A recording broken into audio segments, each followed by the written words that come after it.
Hey guys, Marco here.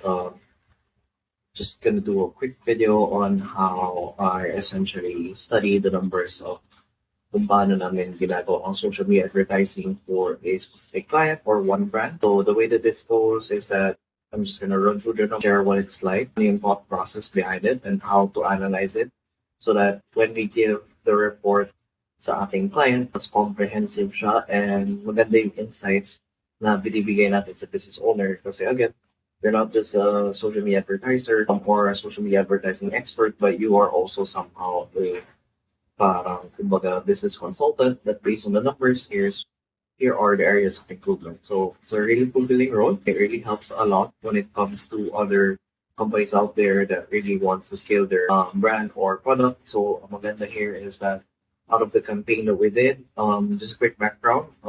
This brand has been standing for more than 5 years in operations. The good thing about it, the good thing about it is that they have grown the brand organically. They have a TikTok shop. They also have a organic content strategy. So from time to time, they also have an affiliate program, which is somehow interestingly not active right now. So let's dive right in. I guess that's just pretty much the gist of everything. So out of the month, we spent around 30,000 pesos. Okay, so sa 30,000 pesos na yun, got us back 216,000. Now, from there, as you can see, if 30,000 yung ginastos natin, tapos ang bumalik sa atin in terms of gross sales or gross revenue is 216 pesos. And that's equivalent to 951 orders. So, essentially, yung 30,000 natin brings back 7 times revenue pabalik sa business. Okay? Parang, kumbaga, ito yung multiplier niya. So, yung 30,000 natin, 7x or 7.20x, it's 216 pesos. 216,000 pesos rather. Okay? Now, 216,000 pesos divided by 951, that's an average order value of 227 pesos point 13 cents. So, alam mo yung insight wherein nabibigyan mo ng magandang insight yung business owner na, hey, if we spend 30,000 pesos and got 216,000 pesos back at 951 purchases, then essentially yung customer na bumibili still, on average, is spending around 227 pesos. Now, just to give you a super quick calculation on how everything works inside their business, when I talk to the business owner, ang bestseller or best-selling product nila is just 129 pesos. Okay, it's fairly cheap. They're on the lower ticket side of things. And out of the 129 pesos, 55 daw yung cost of operations and everything niya. Kasali na yung OPEX or yung overhead expenses. Lahat-lahat na. So, hindi pa lang na-minus dito, meaning additionally, ang cost lang talaga above here or na additionally na i-minus natin is yung ating cost per purchase. So, yung cost per purchase naman natin is nasa, ayun, 31 pesos point 55. So, meaning yung cost per purchase natin is yan yung ginagastos natin sa ads to actually acquire a customer. So, if i-minus lang natin ang 31,000.55, yeah. So, we still have 42 pesos and 45 cents per product being sold. And wala kang tinataas na kamay niyan. You just simply have to fulfill the order, ipack lang, ipa-ship out lang, and that's it. Okay? Wala kang sinaldohang tao para mag-flyering. Wala kang sinaldohang tao para magpalagay ng event sa mall. Okay? And other traditional marketing methods, I don't believe they give this much insight to a specific marketing activity that actually brings in more sales for a business. Okay? So that's the power of social media ads, just in case you haven't noticed. Okay? So, pesos and 45 cents times 951 sales. Out of this campaign, nag-profit ang brand na to ng 40,000 pesos. Now, baka sabihin nyo, Marco, asan yung 31,000 pesos na spend natin sa ads? It's already baked in. Diba? Kasi again, kinalculate natin kanina, yung 31 pesos and 55 cents is yung cost per purchase. Meaning, kasama yan siya sa 30,000 pesos na spend natin to get that sale. And mind you, we're doing this on a very conservative calculation. Bakit?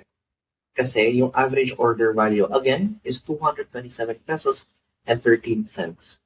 We only took account ng best-selling product nila, which is nasa 129 pesos. Okay? Do you see where I'm getting at here? So this should be a higher number. Okay?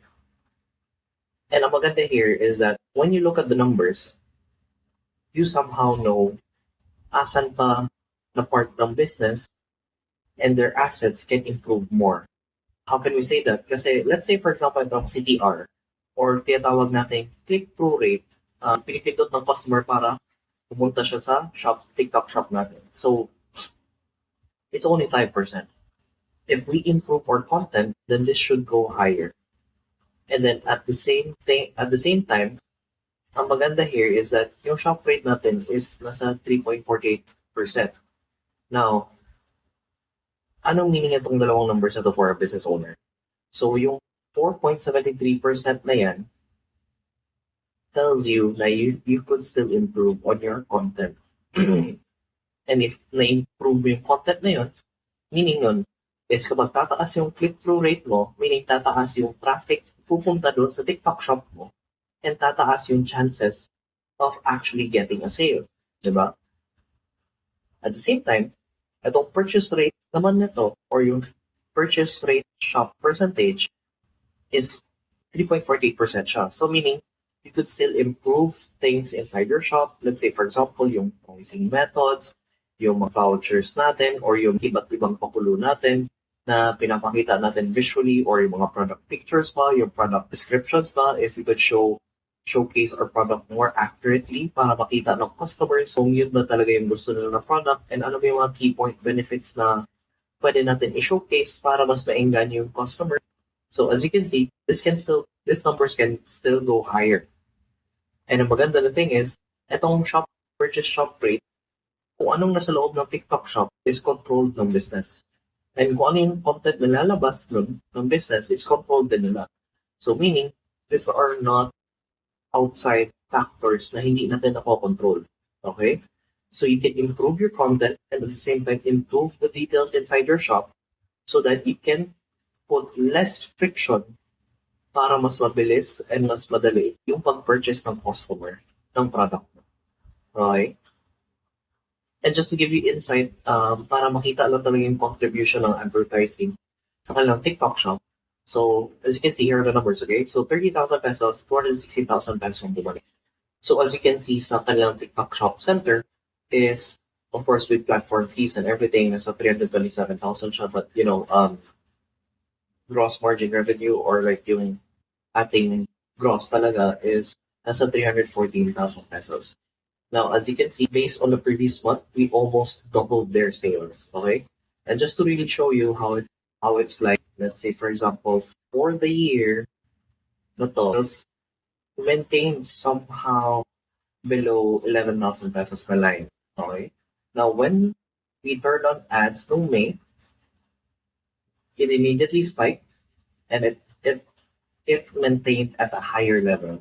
So, nasa 11,000 plus na siya. Okay?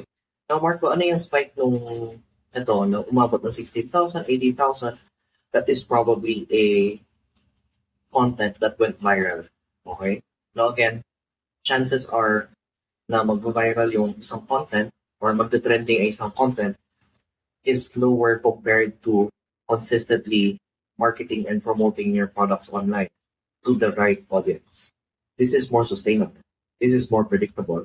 Now, if magsa-spike ulit, if yung organic content marketing team nila is naka-trending ulit ng isang video and naka-viral ulit, then all the more better. Kasi, organic plus paid means is equals to growth for a business talaga online.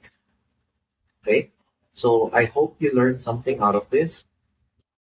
You can still explore a lot of things here sa parang compass or data overview ng TikTok Seller Center. Again, I cannot show you everything because that somehow showcases kung ano yung identity ng brand. So we're trying to keep our clients' information confidential. Of course, that's for a lot of reasons. And I hope you learned something out of this review. And please drop a like, follow, and subscribe I don't know, whatever, just drop something on here if you learn something so that I can, put more videos like this out there. So generally speaking, the strategy was pretty simple. We did an open targeting and a direct targeting campaign. The direct targeting kind of worked better with audience expansion one. Again, yung audience expansion na yun is something that's usually frowned upon kapag nag-ads ka in the old days. But today, the advertising platforms or the social media advertising platforms are actually better. They have better learning capacity. They have more data out of the behaviors ng kanilang users.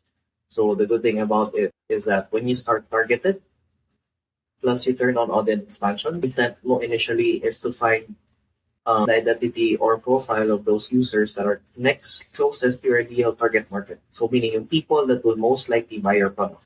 Okay? Now from there, if nakuha yung audience expansion nyo, if yung pixel or yung AI learning tool ng social media platforms, if hindi nila nakikita kaagad or nahanap nila kaagad yung mga people that who will most likely buy your product and bumili na yung mga tao na yun, once they exhaust that audience, they will immediately get that profile of those buyers and actually look for them under the audience expansion na setting. So meaning nag-expand na yung audience niya, wala na siya sa specific original targeting, meaning nasa labas na siya. Let's say for example, beauty, yung initial targeting mo.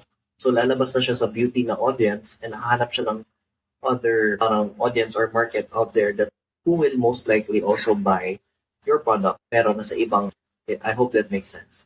Okay?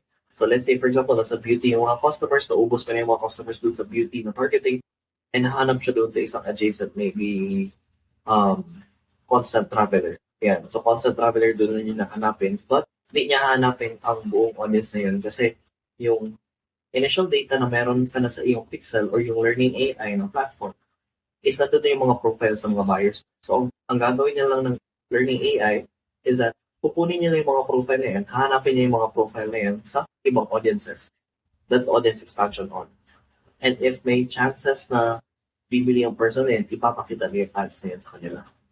So, as you can see, like, technology these days is like super crazy. Like, never in history of humankind has there been a tool that actually gives accurate information or business insight on what to improve on and how to improve further sa iyong business, especially if your business has been a long-standing brand. Okay? Now, I hope you learned something here, and I'm not going to delay any further. So, hope you guys learned something. Peace.